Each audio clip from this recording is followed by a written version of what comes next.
Hello everyone, here's another wee video based on the formal letter that I sent out on Friday. This one I'm making while sitting waiting on my wife.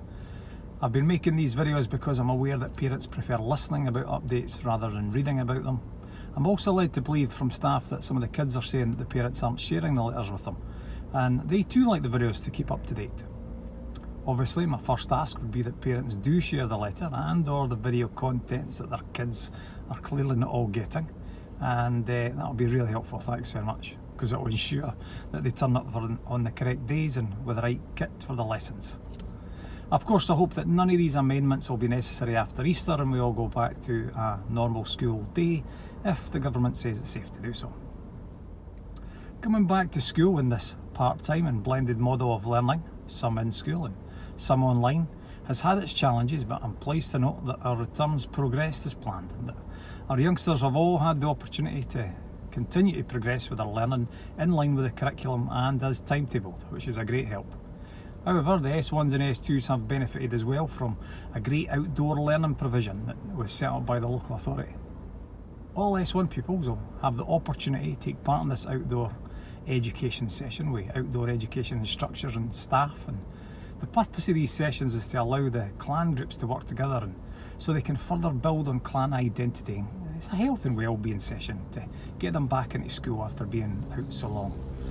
Dermot and Fingal S1s had theirs amended on Thursday and Friday, and Ossian will change on Monday and Summerlid on Tuesday. As a result, S1 Ossian pupils should come to school in outdoor clothing on Monday and S1 Summerlid pupils on Tuesday. The lovely weather certainly helped to make the return all the better. My thanks to everyone who's contributed to the successful return to school. The comments for the staff and the pupils about how wonderful, calm and friendly the environment in the school is just now is superb. Of course, many of the children will still face some challenges when completing online tasks. Some will face some challenges coming back into the building. They'll be a wee bit anxious. And as always, I would encourage both pupils and parents to seek the support of their guidance teacher in the first instance.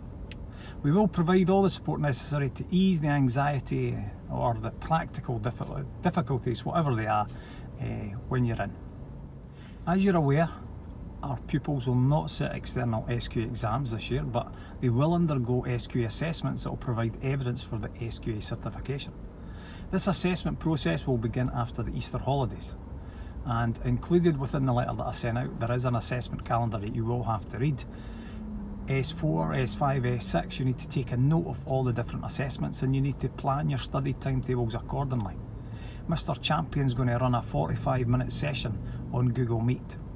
The first one for the S4 pupils and parents and carers will be on Thursday, 25th of March at 6:45 to 7:30. That session will explain how you learn and how you remember things. It'll give you lots of practical advice about how you can improve, how you revise and how this can reduce stress. I've also attached an information guide on supporting learning and revision. The Easter study timetable has also been added to that letter that I sent out on Friday, and again that's detailed, so you need to read that in particular. To further support pupils during Easter holidays, each department's also running some online support sessions. The details of the sessions and how to access them is also attached to the letter and on the school website.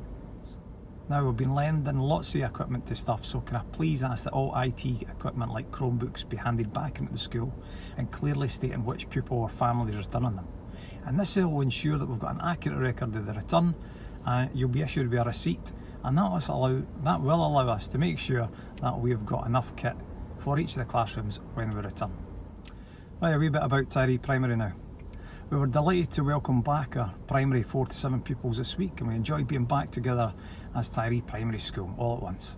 Our pupils' health and wellbeing has been our priority this week, and all the primary children have participated in the health and wellbeing sessions.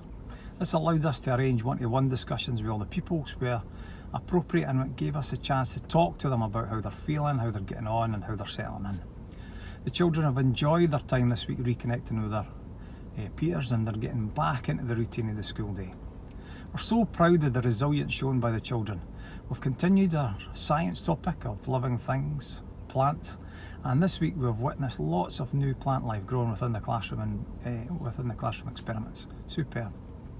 The nursery This week in the nursery we began transition programmes for the children moving into P1 come August, and before school the children visited their primary classroom and met the teacher.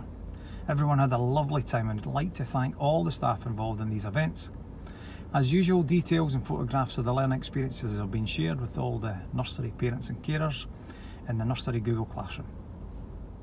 Now, I mentioned earlier about communication issues with parents not sharing stuff with pupils. Can I ask that everyone keeps an eye on the school app for parents, keeps an eye on the website, pupils follow Instagram, and everybody follow the YouTube channel. It's full of videos like this. And if you've got any questions at all, please use the Contact Us page on the website. Just make sure you add your child's name and class and your contact details. Now, can I just say it's a fabulous day outside. I hope you're all out enjoying the weather. I hope the weather stays this lovely for the rest of the week, and I hope you have a great week, and remember and give us a shout if you need it. Alright, have a good week everyone. Thanks very much.